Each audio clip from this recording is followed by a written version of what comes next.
This week on the Taking 20 podcast. I find as far as backstory reveals are concerned, that they generally fall into one of three categories. That twist that's kind of fun. Those are really good. I encourage them. The second one is the bad version. Oh, secretly, I've been working for the bad guy this entire time. And the third type is one of my favorite.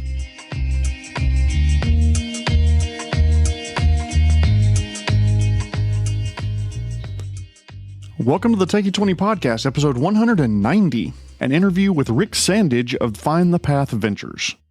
I'm skipping the pun this week since this is already a supersized episode and I want to get right into it.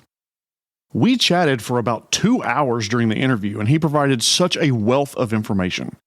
Cutting it down to 20 minutes was impossible because there's just so much I wanted to include.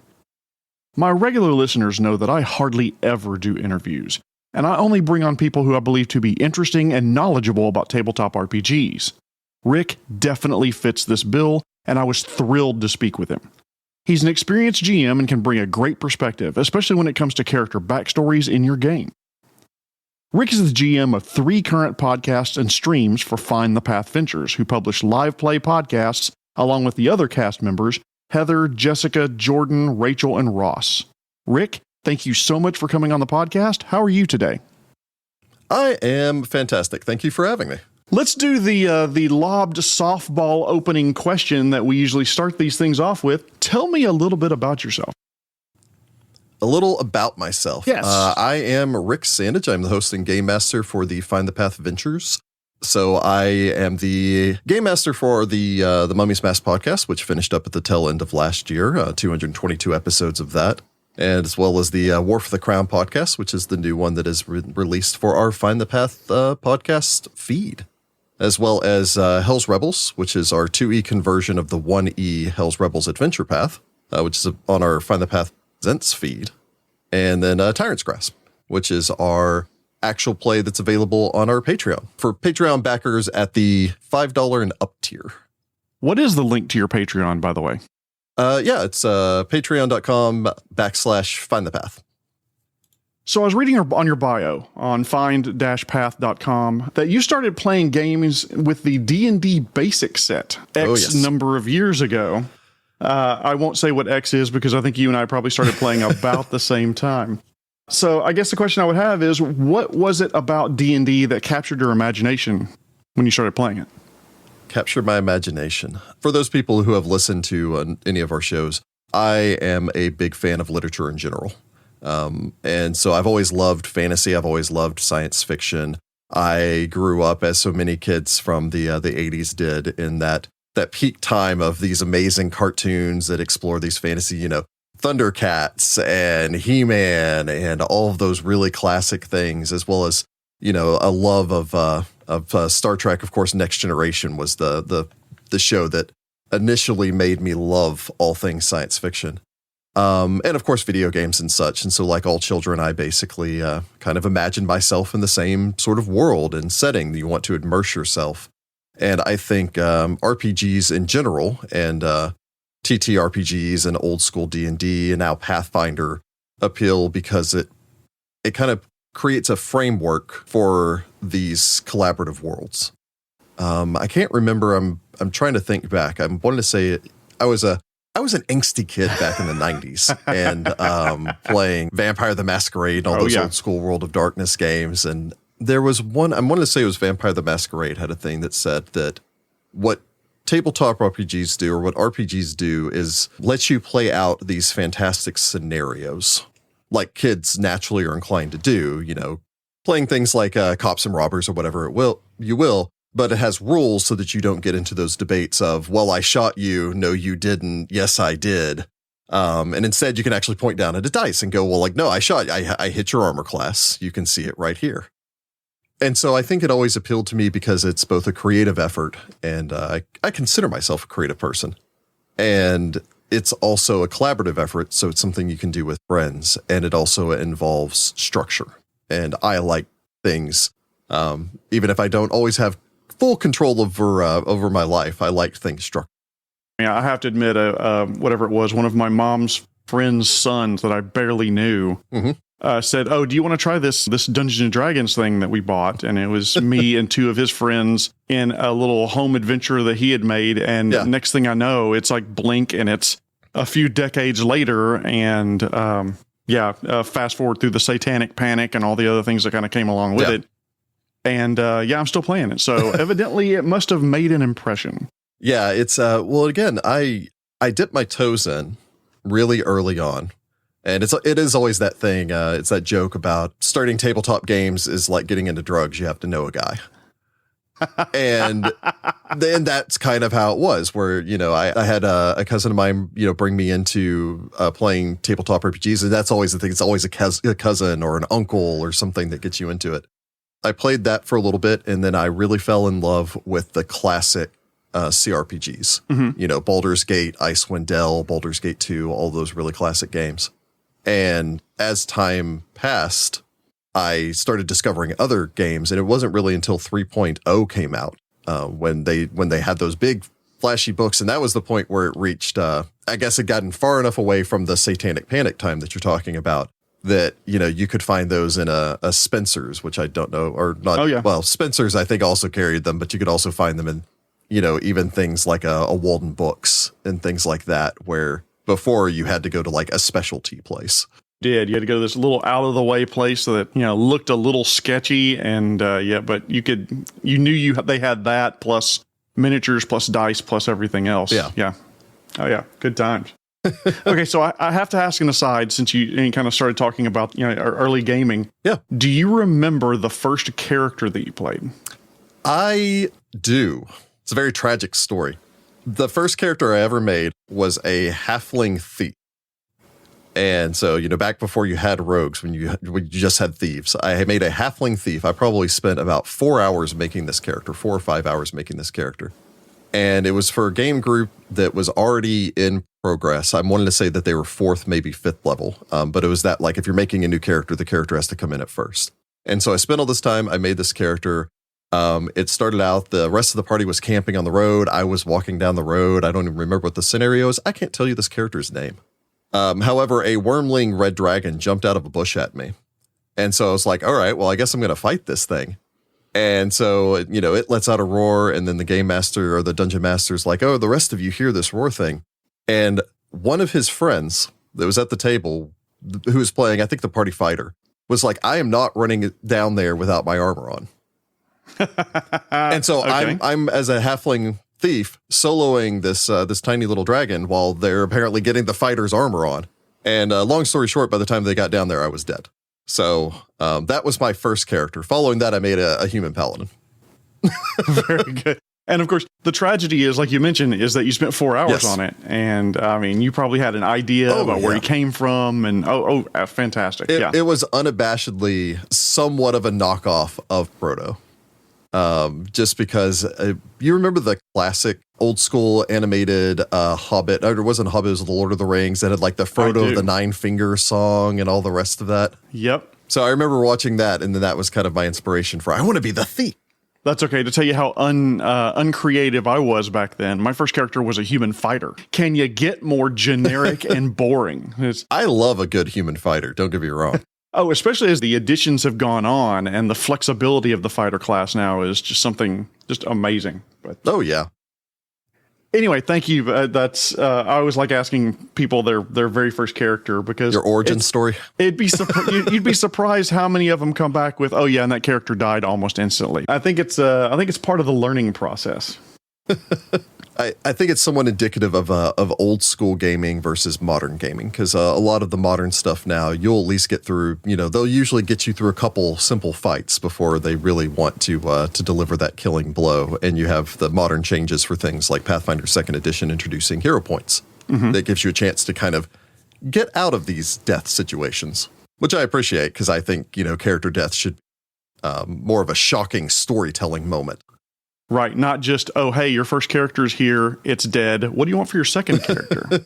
You are the GM for Find the Path Ventures. So, yes. Can you tell me when your 3 shows release, as far as what their schedules are?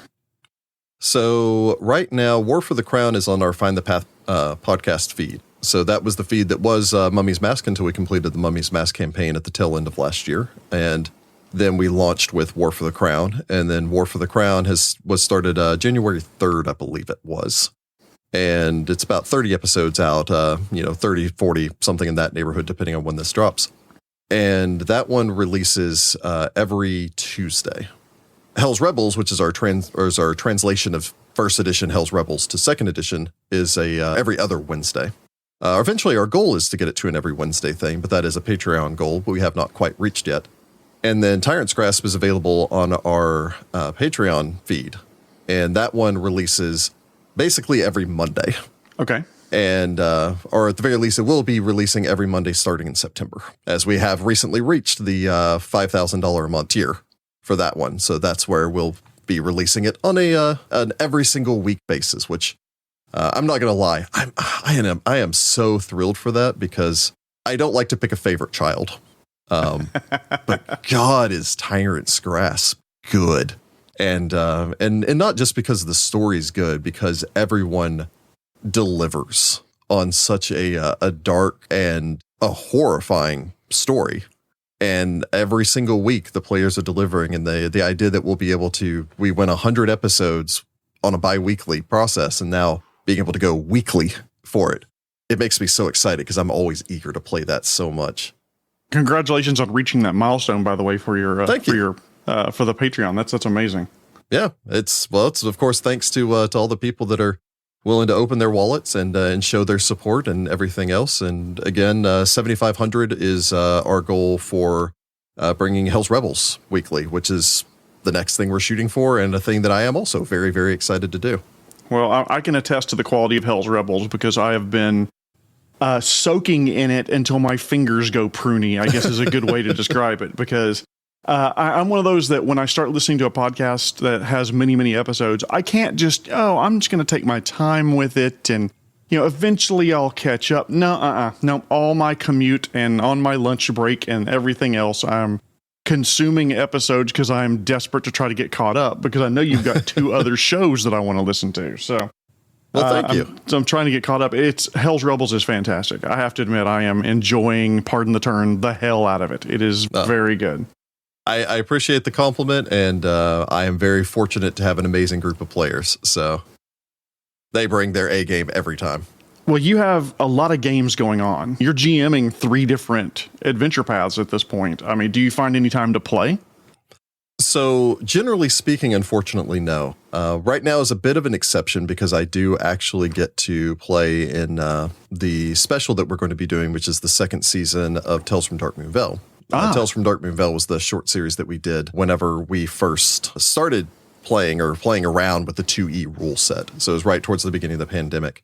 And we kind of used it as a way to test. This is going to sound terrible. We use it as a way to both test whether or not we could record remotely.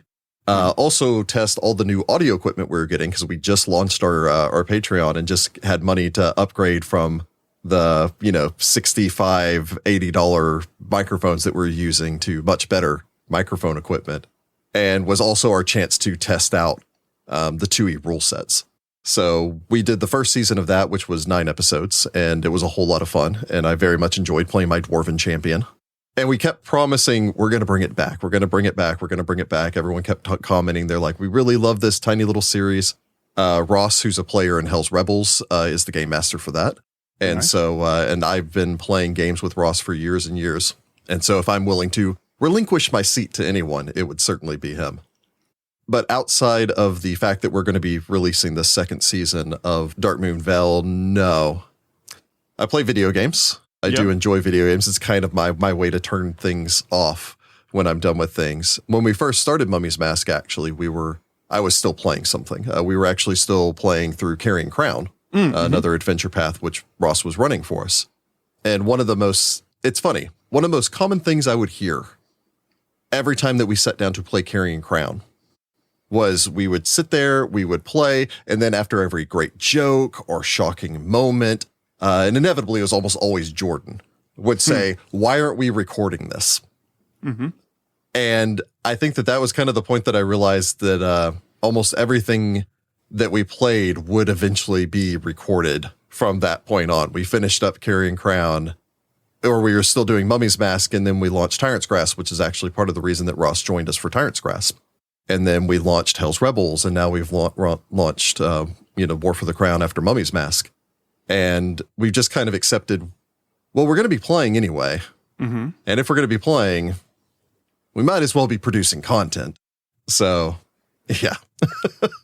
Well, that was actually a question I was going to ask you about. It sounds like that you played together before you guys started streaming. And yes. Was it that one question that made you guys say, well, why aren't we putting this out there for someone to consume?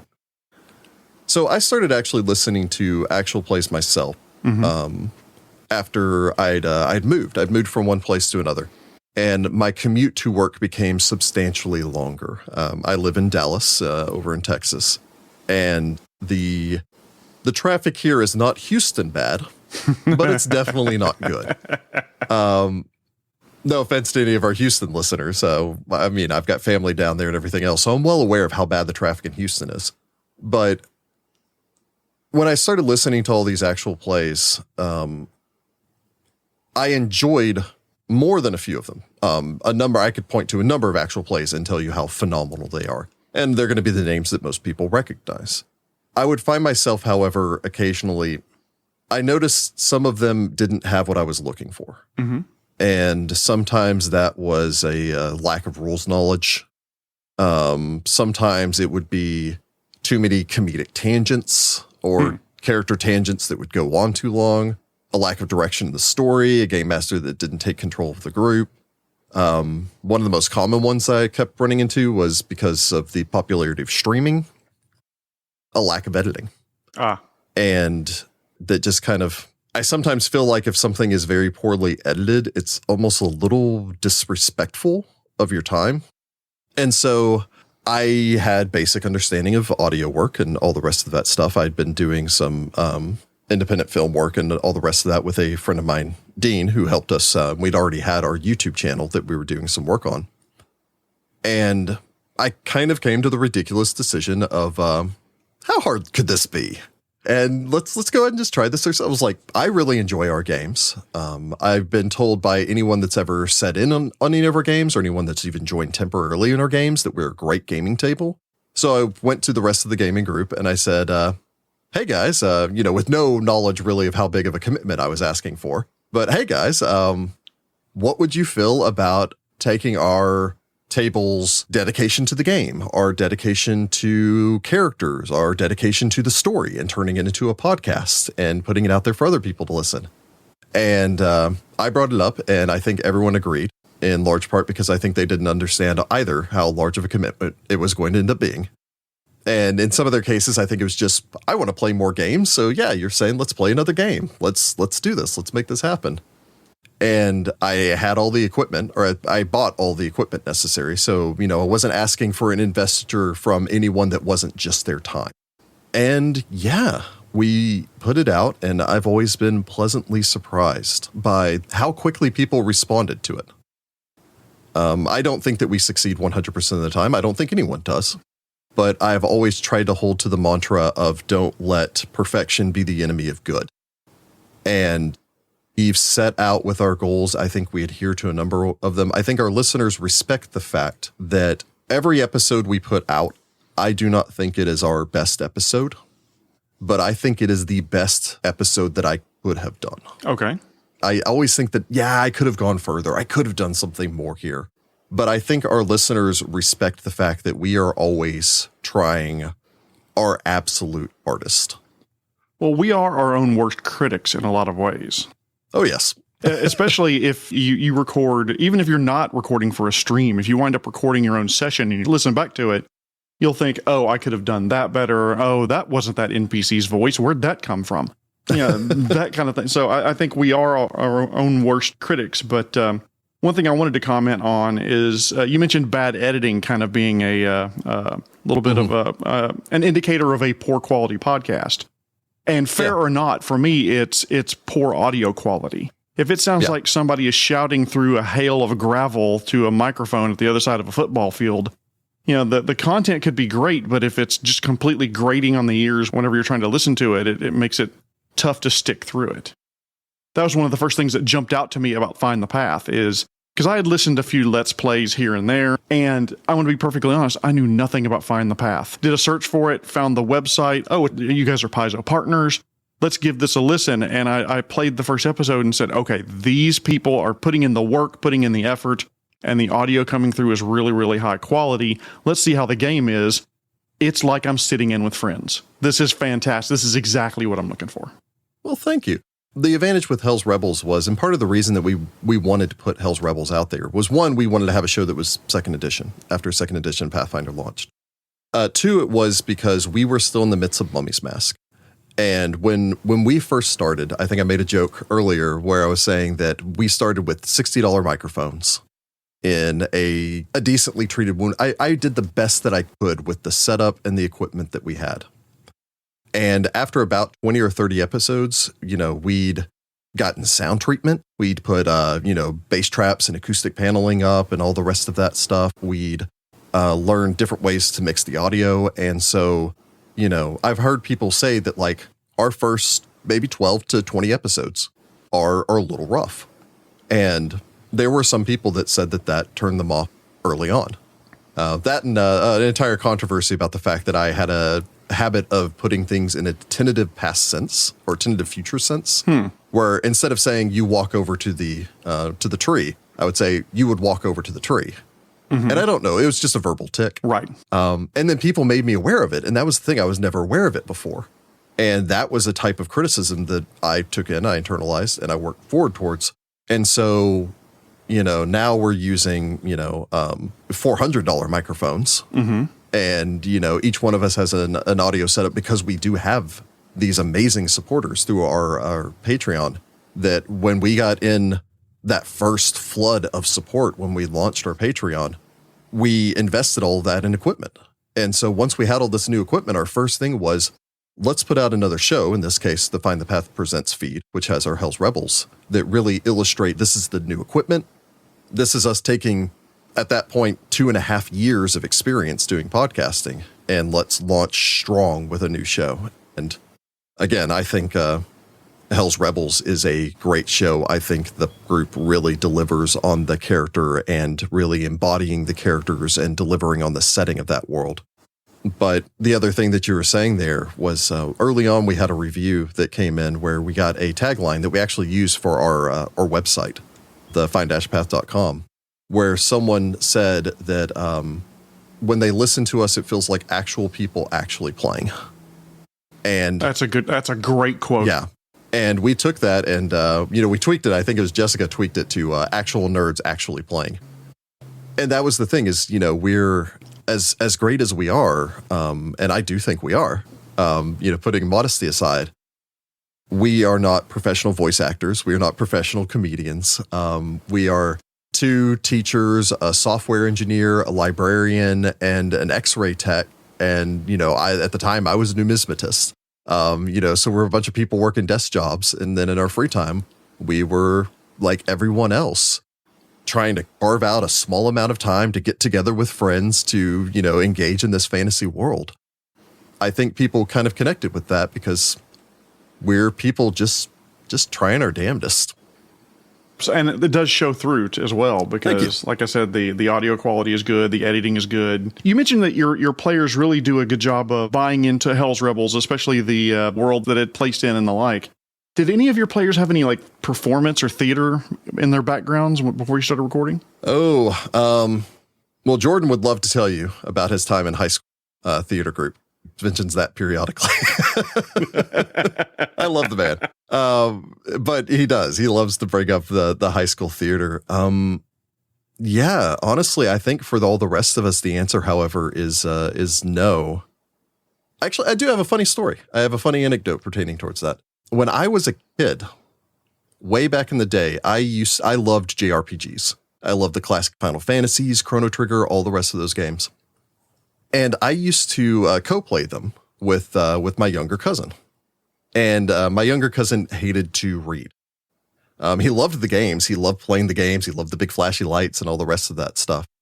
And so actually when I was little, to keep him engaged and follow in the plot and all the rest of that stuff, we played through the entirety of Final Fantasy Tactics, which really drove home my love of these big, epic fantasy stories and medieval settings. And I voice acted the entirety of that game. I dramatic read the entirety of that. I think that might have been a big influence early on my storytelling style and approach to things, because I love that story so much, and it has so many great dramatic plot twists. It's really part of the reason why I love the idea of, just because of the War of Lions from that, of doing War for the Crown, because War for the Crown is very much that political intrigue and nobles and giant armies getting ready to clash with one another, and, some nefarious force behind them manipulating all these politics. And I love that adventure path, by the way. And I'm going to say, okay, I'm not going to spoil anything, but you guys need to go listen to that because it's fantastic. Oh, yeah. Yeah. We just finished up book 1, so it's a good time to get in relatively early in that adventure path. Do you feel like that when people pick up your adventure path, do they need to go back to episode 1 and pick it up from there, or can they pretty much jump in where you are? I would say sampling the show with the most recent episode isn't a bad idea. You were talking about the quality of audio, and I'm in the exact same boat. I'll find a new podcast and I'll go, this is really interesting. And a lot of times I'll want to start with episode 1. But a lot of times I'll listen to their most recent episode to go, here's where the audio quality is. And then that way, if I go all the way back to episode 1 and go, it's not there, but I know it's going to get there. Okay, that's fair. Yeah. So because we are an episodic, it's continuous. It's because it is a continuous and not just kind of this is an individual episode. I would say starting on episode 1 would be necessary for most. Mummy's Mask is complete. There's 222 episodes of that. Which is a big commitment. Hell's Rebels, however, is what you were saying earlier, that's the one that we started. We had our new audio equipment. We had our new setup. Hell's Rebels was somewhat unique until we launched War for the Crown, in that it was the first one that has only ever been recorded remote. And while there are a number of challenges that come with remote recordings, one of the advantages to it is it does mean that everyone's audio is 100% isolated, which means that I have a lot more control on the editing side of making sure everyone's audio syncs up the way I want it, and people don't talk over one another unless I intend it, things like that. So I would say, yes, start on the first episode for the entire story. But for out of our various podcasts, I think Hell's Rebels would be a great jumping on point for most people. Okay. If you're wanting a good idea of this is the audio quality that I'm going to get from most of their shows eventually. It takes us maybe a good, 40 or 50 episodes to get in Mummy's Mask to really start getting the audio down. And then Mummy's Mask has a sound change whenever we go remote around episode 120 or so. And I think the audio quality across all the rest is pretty solid all the way across the board. Rick, I understand that you are a GM full-time now. Is that right? I am actually, as of basically the beginning of this year. I think it was April or May, we reached our 5,000 tier on our Patreon. So, I still do a couple of side projects and all the rest of that stuff, but really the podcast is my primary job. What do you feel like the biggest challenge is as a GM for so many different ventures at the same time? Well, a lot of people will probably go back to the whole thing of keeping straight every character name, every character voice that you're doing, every side plot, all the various convoluted things. Honestly, I think probably the most difficult thing is having your players keep in mind their various characters' abilities. It is a common thing that I see, even with us just doing 3 different games, where someone will go, it's like, oh, right, I can do this. Wait, no, that's not this character. Or the classic Jessica joke of, oh, this character's good at perception, which always surprises her. But really, I think the biggest challenge, it's just kind of like anyone doing multitask, is running 3 adventure paths at the same time is kind of like reading 3 novels at the same time. Sometimes you might get a little confused or need a refresher. I opened up, even before we started doing recordings, every time that I would sit down to do a live game, back in the day when we were just a bunch of friends hanging around a table, I would launch the beginning of every single thing with a recap of what got them to where they were. And I would usually keep that relatively brief, but it's just, when last we left our heroes, the party had left the town of Sandpoint and were wandering into the hinterlands to go and trace down the goblin threat. And everyone would go, oh yeah, that's this game. I'm fighting goblins. All right. Well, it's the interesting thing with with doing the recordings and all the rest of that, I made this joke early on when we were doing Mummy's Mask that people can reference something on our Discord, which we do have an amazing Discord. We have an amazing community there. And they oftentimes talk about even, the older shows. And they started a conversation about this episode, I think 120 or something like that for Mummy's Mask. And when they started referencing it, all started flowing back. Because not only was I experiencing at the time, but I was also, in the mindset whenever we were recording it to edit it.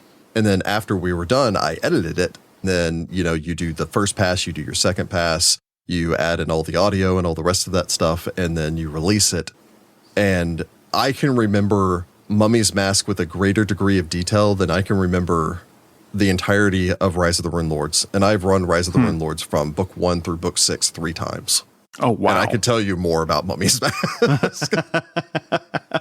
But it's good that it's stuck like that. I mean, I have to admit, since the transition to 2E, one of the things I took as kind of my passion project is I wanted to introduce new players to 2E. So 5E players, 1E players, even Shadowrun, a couple Shadowrun players have come over. Yeah. And at my friendly local game store. Yeah, exactly. It's like, come on, first one's free and the next ones will cost you, much like playing RPGs is a lot like trying to get people hooked on drugs. Anyway, I'll probably edit that statement out because I'm not sure I want that one going out to the listeners. That's fair. So the next question I would ask you is, suppose you stumbled upon a lamp and you rub it and a genie comes out and says, I can make every wish you ever have about Find the Path Ventures come true. What does that look like for you? I would love for the podcast to be as financially stable as possible. I don't need us to be rich, but I would love for the podcast to be financially stable. Honestly, it's that whole thing of like a genie's lamp or the wishing cap and all the rest of that stuff where I've been so happy with how it has been going. We have such an amazing community. I wouldn't want anything about our community to change because they have been so great. I'm not entirely positive what else I would ask for. I mean, I want people to continue to back us on our Patreon. We're planning on expanding things for our YouTube channel, so I would love for people to back us more on that. I would love to have more time to create. I mean, even as much content as we create right now, it took us 5 years to do Mummy's Mask. 4.5, really. And in that 4.5 years, Paizo put out 9 new adventure paths. I want to do them. So it is the constant struggle. Yeah, honestly, if I could say I could wish for something else, I wish I had time to explore, maybe even as heretical as this might sound, maybe even outside or beyond just Pathfinder. I am a huge Lovecraftian horror fan. I am a huge weird fiction fan, and I would love to do some Call of Cthulhu. I pick up in this weird way. I have a habit of picking up RPG books that I know I may or may not never even get a chance to run. And so I will just have the Alien RPG and Call of Cthulhu and Morkboard and Blades in the Dark and every one of these other games and go, someday I will play these. For me, that's Delta Green. I mean, I have to admit, I've picked up a number of Delta Green books and said, oh, this would be really, really interesting to play. And I'll thumb through it.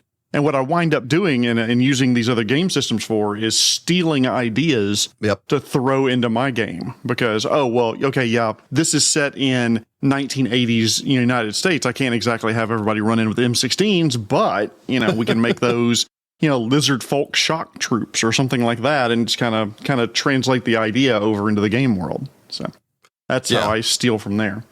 No, it's funny you mentioned that. Very, very minor spoiler here for War for the Crown. I did a knighting ceremony in War for the Crown very recently. I think it was the most recent episode that was released as of the recording of this. And when I was doing my prep work for that, I sat there and thought, where have I read a knighting ceremony recently? And I realized it's because I picked up the Pendragon, the new edition of the Pendragon RPG that came out. And so I opened that up, I went through there, and I found the entire knighting ceremony from there. And I just stole it whole cloth and went, boom, Arthurian knighting ceremony. I'm just going to go ahead and insert that into War for the Crown because that's great. That I think I've mentioned a couple of times. I don't think I've ever mentioned it on anything that's been recorded before. That's kind of my white well is the Great Pendragon Campaign. For the Pendragon RPG, it's basically an adventure path, sort of, except for it takes place over the course of 85 years. And it goes through, the reign of Uther all the way into the Chaos period, into the Boy King, into Arthur, all the way basically through the reign of Arthur, where you play a lineage of knights. So yeah, that's my great white well of I don't know if I'll ever get to tackle this project. But it sounds amazing if you ever do get that chance, because that sounds like it'd be a very interesting campaign. Give me 500-600 episodes. I can knock that out, no problem. And to quote Men in Black, maybe we'll move to a 32-hour day so we've got time to get everything done that we need to. It would be nice. Yes. As I mentioned earlier, I started listening to the Hell's Rebels podcast, and that's one of the reasons I wanted to bring you on, is because I've played through Hell's Rebels, and I remember the broad strokes of the story. And as I started listening, I kind of went, wait a minute, that's a little different than I remember, and that's a little different than I remember, and that's a little different than I remember. And every single change that was made wound up integrating, or at least a lot of the changes wound up integrating to some of the characters' backstories.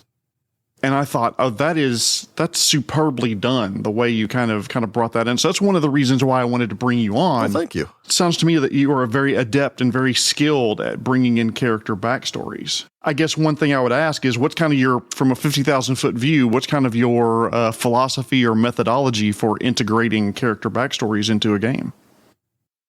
I find that helping your players build characters that their backstories will easily integrate is one of the easiest steps. It's one of the most often overlooked things. I've been in a number of games, Paizo Adventure Paths being a prime example of this, where the game master will hand you the player's guide and then go, here's the player's guide, now make a character.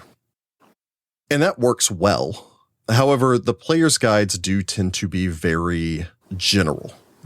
And I think it's because there are some game masters that are very precious about not letting their players know anything. I don't want them to have the slightest hint. I know this takes place in Chiliax, but I don't want them to have even the slightest idea that there might be Asmodeans involved in this. And really kind of, I feel like so much of that starts with this. I sometimes make a joke that there's that barrier that is the GM screen that sometimes separates game masters from players.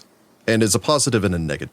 One of the negative sides of that, other than the fact that it brings about this this view that a game master isn't a player, which I don't agree with, is the idea that the game master's job is to keep the players in the dark because they're against the players. And so bringing this around to backstories is, most of the time I'll sit down with everyone at once and go, okay, well, let's make characters. And then they'll start talking to things. And let me use Hell's Rebels for an example. I worked very thoroughly with everyone. And Jessica came to me and said, I'm thinking a half-elf. And I went, okay, cool. And Rachel also came to me and said, I'm thinking a half-elf. And I went, okay, great. And I went into the book and I looked at all the stuff in the book about Kintargo. And I presented both of them. It's like, there's two really cool options you could do with this. There's this school that is run by an elven teacher and has some really, like a lot of these, the bastard children, using that in the proper term, are delivered there. And so that's a really interesting. And because there's all of these elves that came in here, because elves were the hot commodity for fashion, a couple of years ago, a few centuries ago, honestly, there's a half-elf population. And then when I talked to Jessica about it, I went, actually, yeah, there's a shocking number of aquatic elves in the surrounding area. And she was like, oh, aquatic half-elf. I never even thought about that, but that's really interesting. Let's do an aquatic half-elf because I already wanted to have kind of a retired pirate theme. Suddenly you have aquatic elves being brought into it. And Heather came to me and basically said, I want my character to have previously been, an Asmodean because that's one of the backgrounds. And I went, great, let me work with you about this. And what about your family? What do they have these connections? And I kind of dropped this, is anyone in your family connected to the Hell Knights? And she was like, actually, yeah, I was thinking I maybe have a brother connected to the Hell Knights. Like, this is the Hell Knight Order that's involved there. Are any of your family still connected? And then she was like, well, I have a nephew. He's an armiger. That's kind of what I'm thinking. And suddenly I'm like, boom, giant plot hook. Tie that in. Again, Jordan literally came to me saying, hey, I want to be a noble. an ex-Chalaxian nobility and all the rest of that stuff. And I was like, I presented with a couple of families and said, here's these families. And he was like, well, these Serenis seem like they're really involved. The whole opera scene and all the rest of that stuff was like, yeah. And it would be an interesting connection if you want to go the Serini route. I think Ross was the only one that took the bait for playing a tiefling, and that kind of, it provides its own backstory tie-in just by its very nature, especially when I established the Cloven Hoof Society in the city. So, yeah, I guess my takeaway there is to have a good foundation to integrate the characters' backstories, using even from a neutral stance. If you have somebody that's playing a fighter and they say, yeah, I was trained by Master Swordsman, instead of having them work in a void by themselves to come up with the name of this Master Swordsman and where they live and all the rest of that stuff, just say, okay, look at my notes. How about this? This is an awesome swordsman that lives in the city. And then if that swordsman happens to be secretly a vigilante that fighting against the, oppressive regime or something like that, suddenly you have a character. That's very cool. And it's very interesting that you work with all of them. I guess one of the questions I would have is, do any of the characters have secrets from the other ones? Like there's a big reveal about their backstory that I know when I listen to it, obviously without spoiling anything, some of the noble backstory wind up resolving itself in, at least in a minor way, that was very unexpected for me. Do all of your players kind of know each other's backstories pretty thoroughly, or is it you just kind of have a 50,000 foot overview of everybody's backstory that everybody knows, and then maybe little details get revealed as those shocker moments? It depends on the campaign. So Mummy's Mask and Hell's Rebels, in both of those cases, the players didn't really, and even Tyrant's Grasp, or the players didn't know the other characters' backstories, other than a very general idea, unless the characters had some sort of connection to one another, which is pretty common with Jess and Jordan because they are married. And so they sometimes discuss their characters with one another. In the case of War for the Crown, no. I specifically wanted them to all know one another's backstories because the premise for the War for the Crown adventure path is, at the very least, the premise for the version of it that I'm running, is that they were all friends of one another 25 years ago and then have gotten back together. And so they all knew their backstories really tight when they were 15 years old and they first hung out. And now that they're all, late 30s, early 40s, they've all kind of heard. It's that sort of thing where you've like, I follow you on Facebook. I kind of know what's going on with your life. You have kids, right? I find as far as backstory reveals are concerned that they generally fall into one of three categories. The first category is here's a backstory reveal that is a great twist for the other players. It's this thing that I've been keeping secret that, I didn't tell everyone else here that I have a secret child with the, high priest of the city or something. It's that twist that's kind of fun. Those are really good. I encourage them. Mm-hmm. The second one is the bad version. The second one is it's the one that I hate. It's the one that I discourage anyone from ever doing. And I've been in games where it's been done before, which is the backstory reveal of, secretly I've been working for the bad guy this entire time. Yep. That's the derailing. Suddenly everything's gone to crap. It doesn't really work very well. And mostly it's because it suddenly makes people not trust one another. And while there's the general joke of you should never trust an NPC in a tabletop game, and I disagree with that also, but you should at the very least trust one another. And the third type is one of my favorite, just talking about backstory elements, and a very, very minor spoiler here for our version of Mummy's Mask. Jordan made his character for that, who's this catfolk monk that was abandoned and raised by this priest and joined the Temple of Pharasma and all the rest of that. Jordan himself just said, my adoptive father died, and he never told me anything about where I came from. I don't know anything about where I came from. I don't know anything about all the rest of this stuff. I just have some small inklings, and he had some hints, but that's it. And that's the third type, which is when you as a player trust your game master enough to hand over your backstory reveal to them. Where you just go, all right, well, do with this what you will.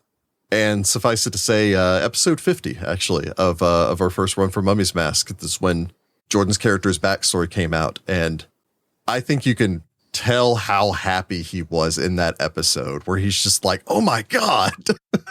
Because the one thing with trusting part of your backstory over to the game master is the game master knows the flippin' story. Mm-hmm. And so if you want your character to be tied into the story, and I always encourage that, you never want a character to be, as fun as it is to be the man with no name or, the traveling, the vampire hunter D that rides into town and solves a problem. You want your character to be tied to the story, because if you aren't, then you're kind of a tag along. And the other characters that are tied to here, where it's just like, well, I'm the random mercenary that wandered into town. And in the meantime, it's like, oh, I'm the son of the blacksmith and my father has the plague and I'm sitting here fighting to protect this town because my father, can't take care of himself. And it's like, well, this character has motivation and the other one doesn't.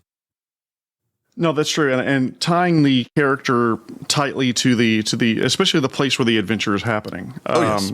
The example I'm going to use is one of the games that I actually get to play. Hey.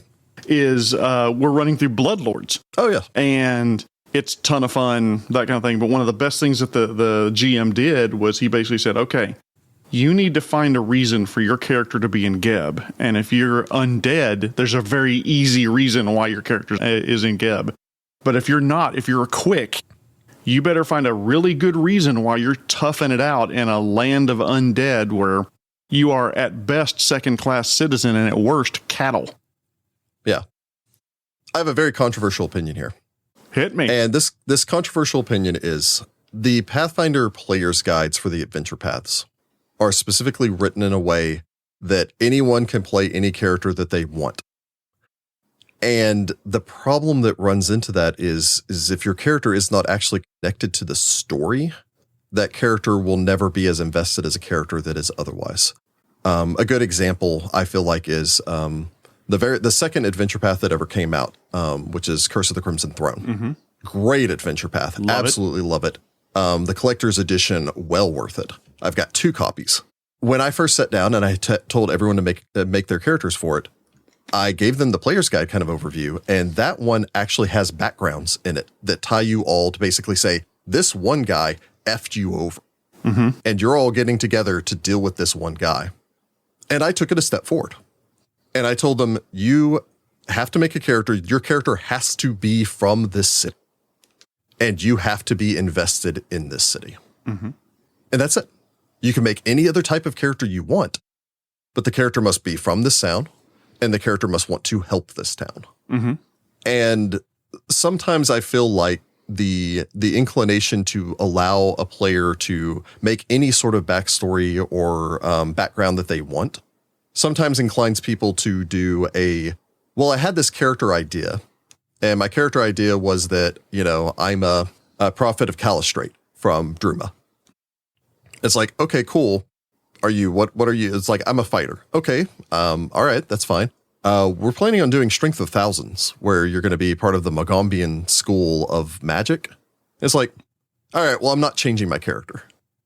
And when you make a character like that, I kind of feel like you're either, one, making it more difficult for the game master if they're going to incorporate your character's backstory, or 2, basically saying, I don't care if my character's backstory gets incorporated. Right. Because a lot of game masters are going to look at that and go, all right, well, I'm actually going to focus on the person that made a character that makes sense for this story, who's like, what's my character's motivation for being at the school? My dad is a teacher at the school. Boom, character backstory already incorporated. Mm-hmm. As opposed to going, how am I going to tie in the prophets of Calistrade to the Mogombian Wizard Academy? Exactly. Or a magic-hating barbarian. How am I going to tie that in? Yeah. It's the classic joke of, I remember it was in the Skull and Shackle player's guide, where it was, this is Skull and Shackle, and then there's that side blurb of, what if your player wants to play a paladin for the pirate campaign? Right. Or again, in Iron Fang Invasion, there was a side blurb in there that was like, this is the adventure path where you're fighting hobgoblins. Mm-hmm. And then there's a side blurb in there, it's like, what if my player wants to play a hobgoblin? It's like, just tell them no. Yeah. And that's one of the great, honestly, one of the worst pieces of advice you can give to new DMs is that you can't say no. I think that leads to tragedy within the game, because then the inmates are running the asylum, so to speak. Well, and it's not even necessarily that. It's sometimes I feel like the idea with the you can't tell your players no is that you're stifling their creativity. And again, I think this somewhat harkens back to the idea that the game master isn't a player and that the game master isn't trying to exercise his creativity. And so by making a character that doesn't mesh with the setting, or sometimes specifically making a character to be contrary, is more or less trying to sabotage your friend's story. So again, if you want to make this collaborative storytelling thing, which is what we're all here to do, you really want to make certain that everyone's characters all work together to tell the best story you can possibly tell. And so if you really come up with a concept that's like, I'm a hobgoblin deserter and I fled this place, and those are the occasions where it makes a great second character. If the first character dies and then it's like, we need a new character in book 3 of Ironfang Invasion, and it's I'm the hobgoblin deserter, that's a great character. Fantastic. Come on in. I've got a pre-made way we can tie you in. Yeah, you just immediately jump in. I think that the challenge sometime with incorporating backstory into the story is sometimes players specifically look at it as an opportunity to, if I'm being blunt with it, to F over their game master. Where some players will just go like, all right, well, I'm like my father was a Grick, like the tiny little cricket fae person or something like that. And, he's part of an entire court of awakened cats that live out in the forest, and they have a little fairy circle that they do this, and they live inside of a tree house built into the branches of a treant. And that's where I grew up and all the rest of that stuff. And it's almost that they're trying to specifically trip up the game master to go, haha, I gotcha. And my encouragement to any game masters out there is either A, tell them no, or B, funny enough, as I actually did with Jessica in Mummy's Mask, she made a character with some elements that I basically told her, just so you know, these elements of your character's backstory, never going to matter. Because I'm not working them in because they have nothing to do with Osirian. Right. And if it doesn't have anything to do with Osirian, it has nothing to do with Mummy's Mask, and it's not in this story. And that's what I encourage players is that, be at least a little bit flexible and malleable with your characters. Oh, yeah. The example that I'll use, again, going to Bloodlords, is a character that I'd never played. I'd never played a Flesh Warp. And the concept was fascinating. I wanted to bring it in. The next adventure we want to run is Bloodlords, and it will be easier, without spoiling anything, it will be easier to run this as undead. And so I just kind of took my Flesh Warp and said, okay, great. He's a Flesh Warp, but he also happened to die in the process. And so was brought back. And in this case, I'm a Flesh Warp mummy cleric. And so I'm having a ball. I mean, it's basically the character that I wanted with a slight little twist on it that, he happens to be undead. Yeah. I have a classic joke for a lot of characters that I make, that I'll come up with a character concept. I'll come up with the entire concept. I did this for Serpent Skull. And I'm just like, okay, cool. Alchemist. All right, fun. That's an interesting thing. Alchemist noble whose family, were like ran a winery and all the rest of this stuff. And so he originally investigated like alchemy for the idea of becoming a brewer. And then, his family were wrongfully charged. And so he turned it to start making bombs and all the rest of that stuff. And I went through the entire character concept and I went, and I do this a lot. And maybe this is just me being a little silly. Sometimes I do have a silly side. But I reached the end of it and I went, it would make this character way more interesting if they were a halfling. Haha, yes. And sometimes I do, like, I'll always start with, human as my vanilla default. And then sometimes I'll just sit there and go, like, an Inquisitor is interesting, and I love the Inquisitor class. It's like, what if I was Inquisitor of Shalyn? How would that work? Yeah. Love of beauty and art. Yeah. Basically, for anyone that's going around there and like hecklers at theaters or something like that, I'm running to the back and punching them out because they're disrespecting art, I loved playing my Inquisitor of Love, but, sometimes playing around with a character concept that's the thing, is you can rework a character relatively easily. And so if you have this idea that's like, I really, really want to play a fighter, great, we're doing this Magic Academy thing. It's like, okay, we'll figure out a way that your character, are you willing to sacrifice being a fighter to be a magus? Okay. Like, or are you willing to be a fighter that multiclasses into wizard? Or, what if you're a fighter that multiclasses into wizard that focuses only on buff spells to make you a better fighter? There's ways to rework that character concept to keep your character concept true and still make the job easier for your game master to incorporate your character's backstory, to incorporate your character, to make your character flow. And again, you want your character to be awesome, and making it easier for your game master to make you more central to the story just makes the story better for you. I just have a few more questions for you, Rick. And again, I appreciate you taking the time, Rick. This has been fantastic. I love talking shop. This is something that I would do for free. I could do it all day. Yeah, me too. So one question I have, what piece of advice do you wish you'd had before you ever started playing RPGs? Piece of advice? Mm-hmm. It's hard to boil that down to one. Okay, then 2 or 5 or 10 or however long you want to talk. I'm listening. So firstly, know your players. It's kind of what we were talking about just before, but one of the things that I didn't realize really starting out, because I was so focused on the story side and making sure the monster stat blocks were right and making sure that I wasn't unbalancing the treasure and all the general mistakes and things that you're so concerned about when you first start out. But knowing your players is very important. Know what they like, know what they don't like, know what they're expecting when they show up to the table, making sure that it's the same thing that you're wanting to do. I've made this comparison a couple of times before, but I love The Lord of the Rings. I do. I love the novels. I love the movies. I love The Lord of the Rings. They did Gimli a little dirty in the movies, but I love The Lord of the Rings. And a lot of times when I'm running a game, I want my game to be like The Lord of the Rings. Occasionally there's going to be a joke in there, something like that, but for the most part, it's serious. It's, tragic. You're going to get heartbreak in there. And, while there will be some funny things that will happen here and there, it's mostly a dramatic story. But if my players are showing up expecting Monty Python, they are not going to have a good time playing a game that's like The Lord of the Rings. And I'm not going to have a good time running a game that's supposed to be like The Lord of the Rings, but with Monty Python characters. So I would say first, one of the things I wish I'd known first starting off is be very upfront. I think that I always go back to this thing of communication is key with your group, and have an open line of communication. Let them know what you're wanting to do.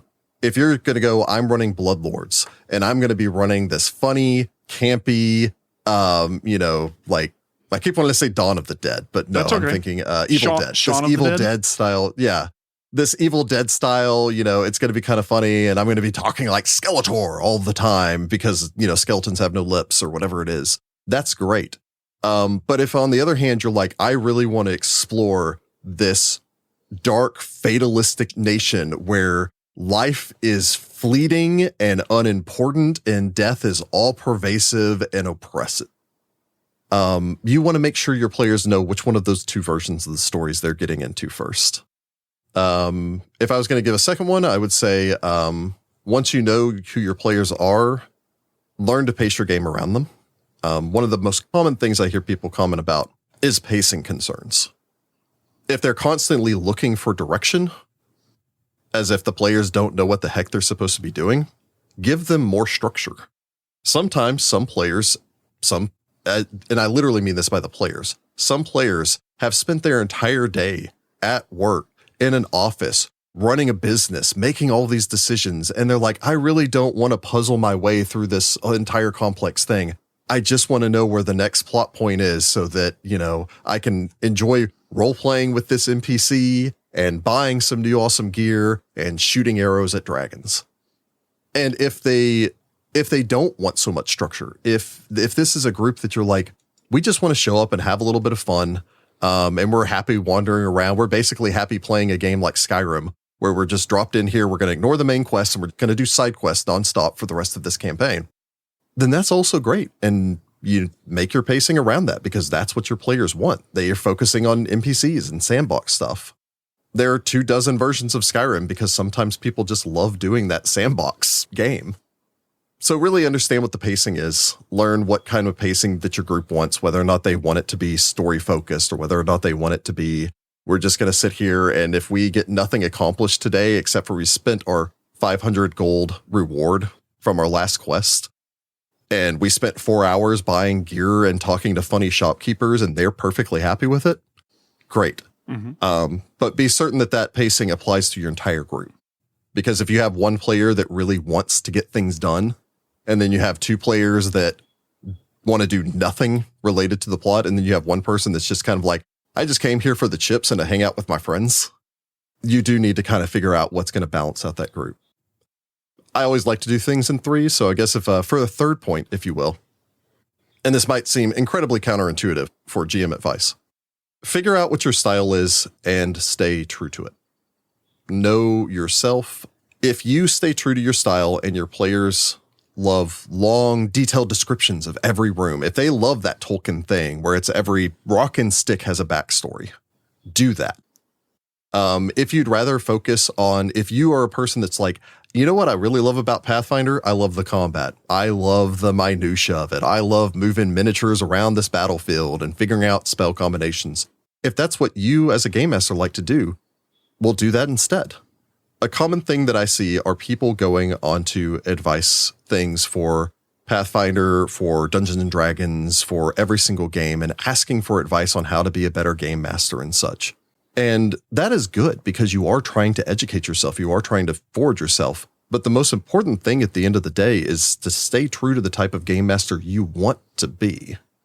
And it took me a long time to learn that I don't, as we were talking earlier when I first started listening to other actual plays, I don't want to be those game masters that I listen to on other actual plays. They have their own style, and that's great. But there are some of their groups that's like, I would be tearing my hair out if I was dealing with this group of players. And there are some of them that their style just wouldn't mesh with my own. So you have a style and take bits and pieces out there, but there is no doing it right. If your players are enjoying themselves, if they are engaged, then you are doing it right. Once you find your style's not wrong. Yes. I mean, there may be a mismatch between, say, a GM style and a player style, like, as you mentioned. Mm-hmm. I started running Skull and Shackles, and one of my players said, I'm having a blast. But one of my players said he wanted this wide open sandbox, anything and everything. And I prepped more for running Skull and Shackles than I ever have for anything in my life. Mm-hmm. Looking at the islands and what's on them and what the settlements are and what legends exist. And I've got I think it's a 72-page Google Doc full of what if they go here, then we can run this type of adventure. What if we go there, that kind of thing. Yeah. And presented with the sandbox. And the funny thing about that is that the other players voted him the captain, because I don't think that's a great secret that once you get your own ship, somebody's got to be the captain. Yeah. Somebody's got to take on these certain roles. They made him the captain, and when staring into the face of the abyss of a wide open sandbox, I don't think he liked it that much, and so what I slowly had to do is I'm slowly adding more and more structure. So rather than saying, okay, you've got this wide open map you can go to, I've got a whole lot of NPCs nudging him, hey, go to this town, go to this island, go search for this treasure, to try to give them some structure so that he feels like he's leading them on a purpose, not just, hey, go yo-ho, it's a pirate's life for me, but we're going to capture this Sargava fishing vessel, and oh, wait, these are just poor fishermen. Yeah, we're going to give them some gold and send them on their way. Yeah. You guys are the worst fucking pirates I have ever heard of. Anyway. No, that's a very, very valid point. And just on that subject there, again, it's knowing your style is so important, because if it's what works great for you, your players will come around to it. And if they don't come around to it, and this is the bit of advice that I know is a little bit controversial, then maybe they shouldn't be in your game.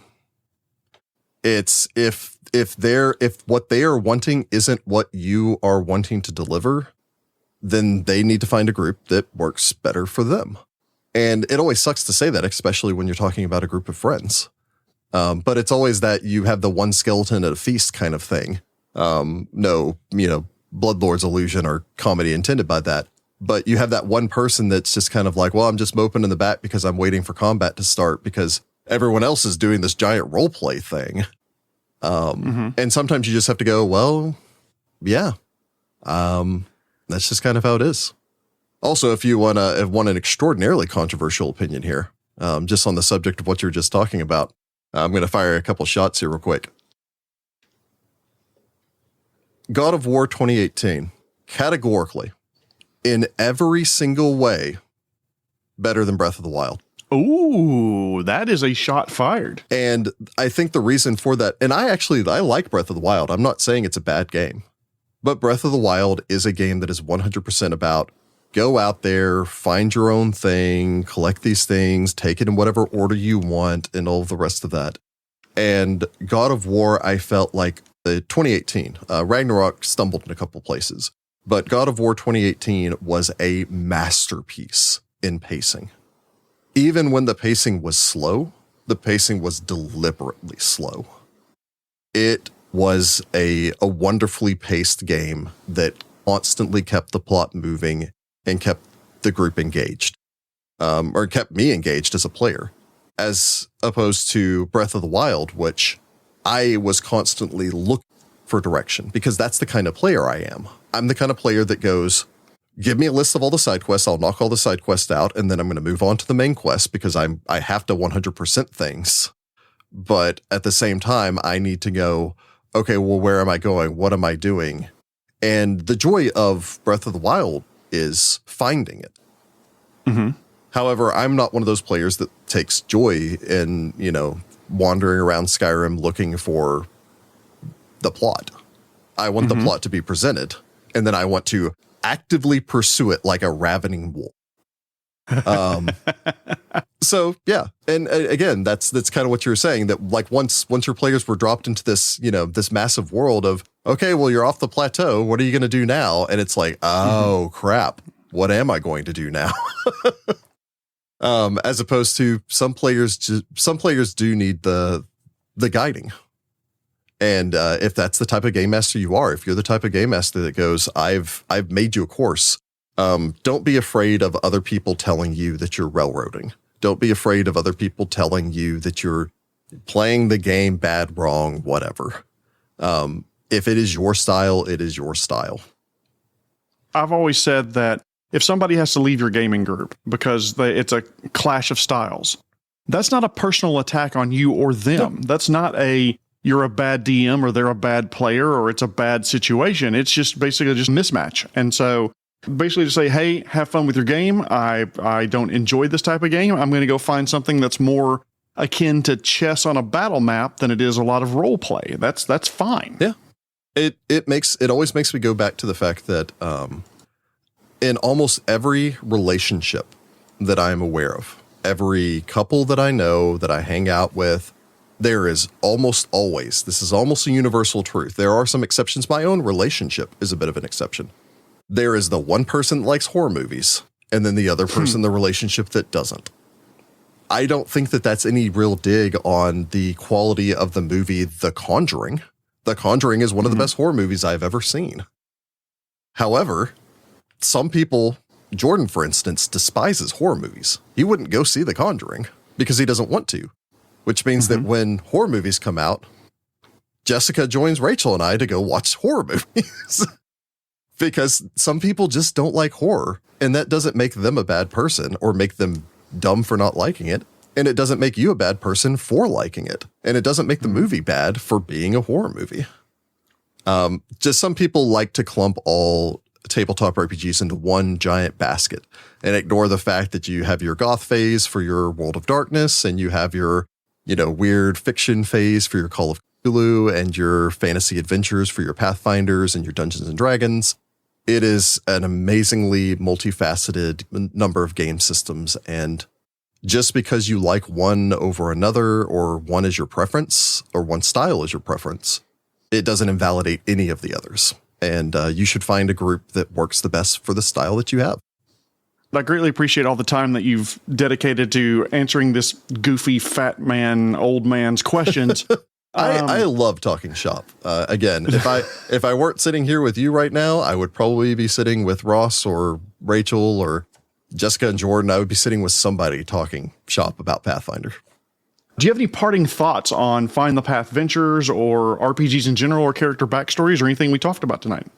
No, I mean, if I can take the opportunity, of course, on your own show here and all the rest of that stuff, I have been eternally impressed by the amazing community of people that have cropped up around the Find the Path show, the Find the Path Ventures in general. And so I do like to take every opportunity to thank them, Again, I am immensely, and I can only use that in the actually used in the term immensely thankful for the fact that I am now able to do what tiny little, I think I was 12 years old, me with the big red box envisioned, which is creating content and creating stories and sharing those stories with the world as a living. And that is something I never imagined I would be able to do. And being able to do so is entirely thanks to the fact that we have an amazing community that supports us. Again, I just want to take an opportunity to shout out to everyone else that has supported us and all those people that make our place such an open, such an inclusive, such an inviting place, a little corner of the internet to go to. Find the Path has 3 different podcasts to pique your interest. Hell's Rebels releases every other Wednesday, and War for the Crown releases every Tuesday, anywhere that fine podcasts can be found, as well as on the Find the Path website, find-path.com. Give them a listen, and please consider supporting them on Patreon to gain access to the Tyrant's Grasp podcast they're releasing. I'll bet you and your players would have fun doing it. Again, I always do encourage people that I'm sure it's much the same for your own show, that if you do have iTunes and all the rest of that stuff, just a reminder for everyone, please go onto iTunes and give reviews. It is great for metrics. Every single one of those reviews, I mean, it makes it more likely that it'll reach one more person who may be looking for exactly that type of podcast. Oh, yeah. Rick, this was a privilege and a pleasure to speak with you tonight, and I really want to thank you so much for your time. And thank you for having me. The Taking 20 podcast is a Publishing Cube media production. Copyright 2023. References to game system content are copyright their respective publishers.